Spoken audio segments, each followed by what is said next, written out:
Hello everyone, thanks for dropping by. That's the latest and greatest Lamborghini Huracan, but it's really just an Audi R8 in a sharp Italian suit, but still it looks pretty good.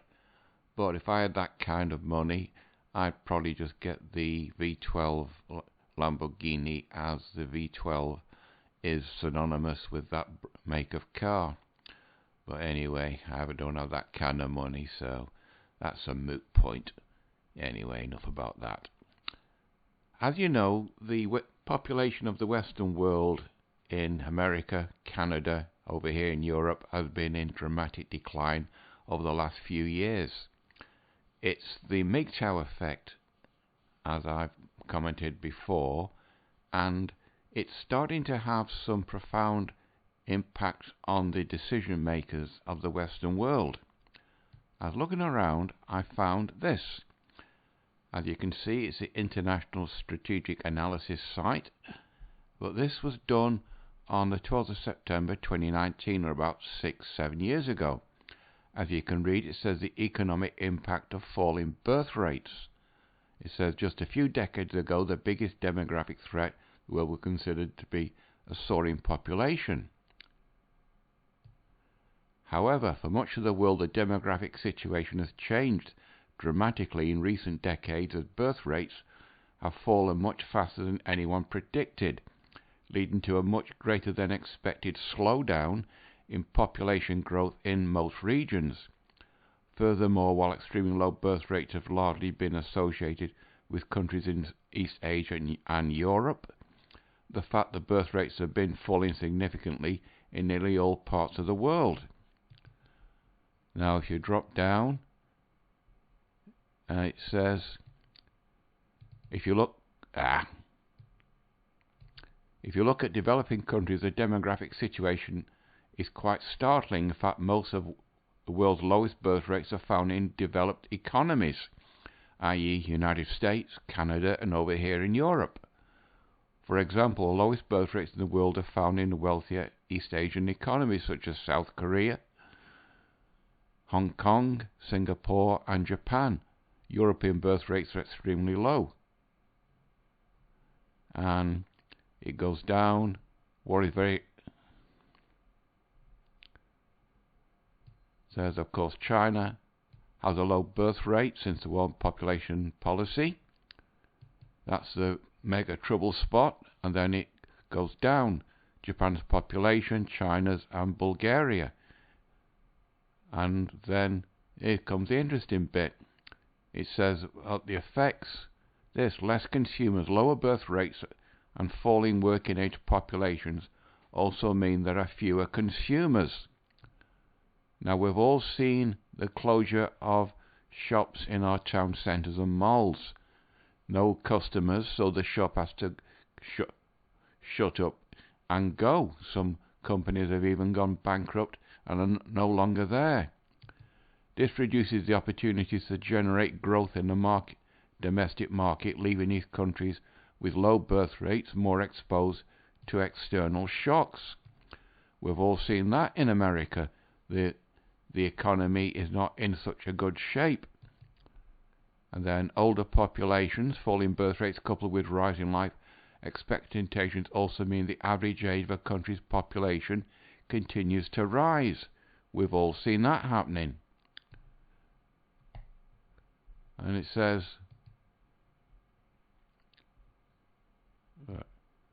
unless older segments of the population are allowed to be able to be economically productive, there are burdens on the economy while shrinking working age populations. These burdens become unsustainable, a key threat to leading economies. In other words, the falling birth rate is going to have a dramatic effect on the economy of the nation. Now, there's no mention of the elephant in the room, i.e. MGTOW, and women being too picky in wanting to find a husband or a life partner. And it says, carries on, where is it? Instead, governments should be preparing for the changes brought on by populations that are growing slower and becoming much older. those are able to prepare best to deal with this country's new demographic reality. Now that was the International Strategic Analysis article done 6 years ago. Fast forward to October 8, 2021. The World Economic Forum, that irrelevant talking shop that thinks it's more important than what it actually is. I found this. What is the financial impact of being single in the US? Now this is sort of a hit piece against single Americans, most likely guys, because you got a picture of a guy in the article. A new Pew Research Center found that 38% of American guys 25 to 34, i.e. the prime MGTOW age in the US, weren't married or living with a partner. These single adults are more likely to be worse off economically than people who have a partner. That's a shaming language. In other words, you should get a girlfriend, but they don't understand that guys can live quite happily on not very much. It says, this could be a sign that millennials are prioritizing education and career before marriage. That could be code for the MGTOW effect, men going their own way, which can be later rewarded for. And then we go, blah, blah, blah. Bad news for single adults who live alone. Those with, doing that, Christopher. Along those making money, unpartnered men and women earn less than their couple counterparts. Men without a partner has average earnings of $35,600 in 2019, but a married man has an average salary of $57,000. But she could take half the money if she divorces him, which leaves him with just $24,000, which is about $10,000 less than a single man. And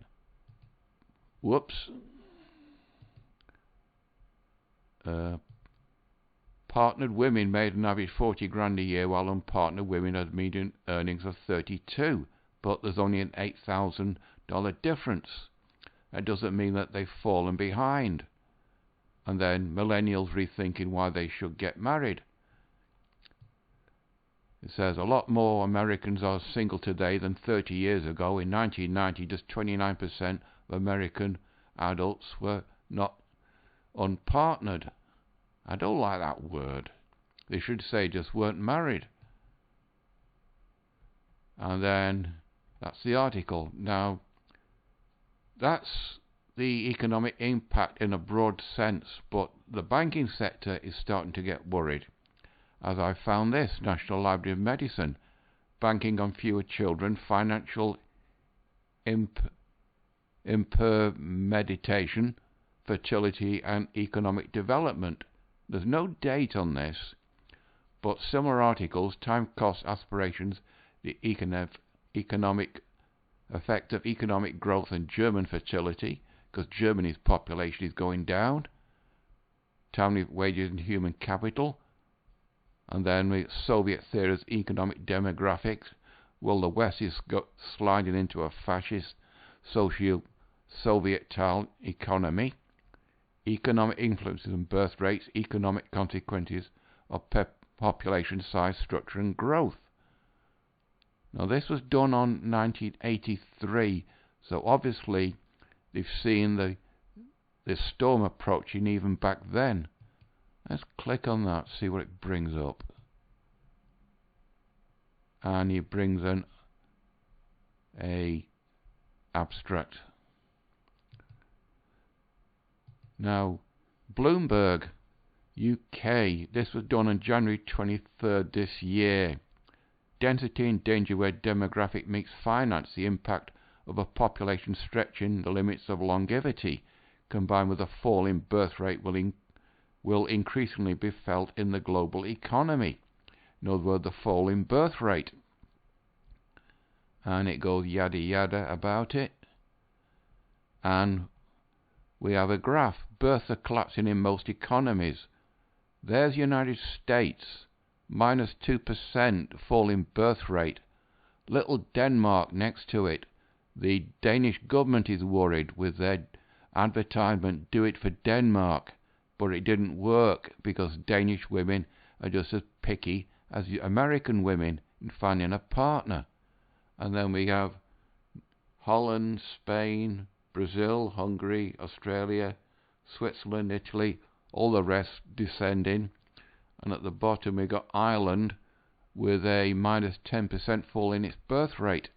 Ireland used to be famous for having lots of children as it's a Catholic country. And then more women in the workforce, 1950. Remember, second wave feminism started in 1960. Third wave feminism started around about 1985, 1990. Fourth wave feminism started in 2012. You notice when second wave feminism started, the number of women in the workforce shot up, played in pushing up the families in later life. The third wave feminism, fourth wave feminism. I don't need no men in this area. And then we got fewer women of childbearing age means fewer births. And once again, second wave feminism, third wave feminism, fourth wave feminism, and on maybe fifth wave feminism around 2030. But remember, 45 or 52% of American women by 2030 will be single and childless. And that's where this indicates. And it bursts much faster in China than other countries. Japan's plummeting population. China, that's the mega trouble spot. And current means global population falling much quicker. And turning the tide. The direct investment emerging world. And you scroll down. Where's the other one? Not the one. No. Must be in the next article. Anyway, that's Bloomberg UK. The Financial Times. This was done February the 23rd, 2024. That's a month later after this article. As you can see, the trouble of declining global fertility rate. Developing countries need to be better prepared for drop in younger workers. And end of the century, blah, blah, blah. Over the past 50 years, the global fertility rate, the number of births per women, have roughly halved to 2.3. In most advanced countries, it is already well below the population replacement rate. Where the population replacement rate, developing nations are on a similar downward trajectory. Here's the article. Global fertility set to fall below replacement rate. Here's the UK, then the US, red in the US, there, and it's down. Remember, in America, second wave feminism, third wave feminism, fourth wave feminism, and maybe fifth wave feminism here. But globally, second wave feminism affected women in all the developed countries as a group.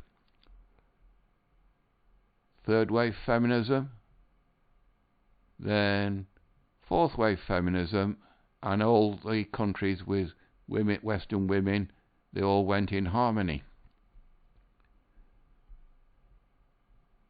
And long-term drop in fertility rate is almost the result of positive social economic trends. That could be feminism. First, global female labour force participation and education levels have risen over the past half-century. This has led to fewer children or having them later in life. They choose a career over having a family. Second, economic development, better welfare systems and lower childhood mortality have reduced the need to have several children to support financial security. And in the developed world, fertility rates are still above the wanted rate. An estimate of what fertility rate would be if all unwanted births were avoided according to data compiled by the World Bank. But in advanced economies, i.e. America, Canada, Western Europe, couples tend to have fewer children than they want. This is because the hurdles of bringing up children have also risen, but no mention that women are too picky and only want the top 10 and 1% of men, or they're waiting for Chad to come along. Now, there's no mention of the elephant in the room, as I mentioned earlier, and that is MGTOW, but a group are starting to see the elephant in the room, and that's the ADL. That's the Anti-Defamation League, which is Ashkenazi Jewish Central in the United States, and they see that these is not going the way that they want. As you can read, men going their own way, what you need to know. This is a hit piece on it. It was done on the 20th of March this year. Part of the ADA Central of extremist coverage in misogyny manosphere and its subcultures, each of which impacts women's experiences of safety and equality online and offline. And then they go on about it. It says, men go in their own way, the distinct faction of the manosphere, the broad set of male supremacists, anti-feminists, misogynists, and sometimes violent extremists. As I said, this is a hit piece. Core beliefs, then it goes what we've seen before, MGTOW separate ideology, first level, fourth level, all that. That's a load of rubbish.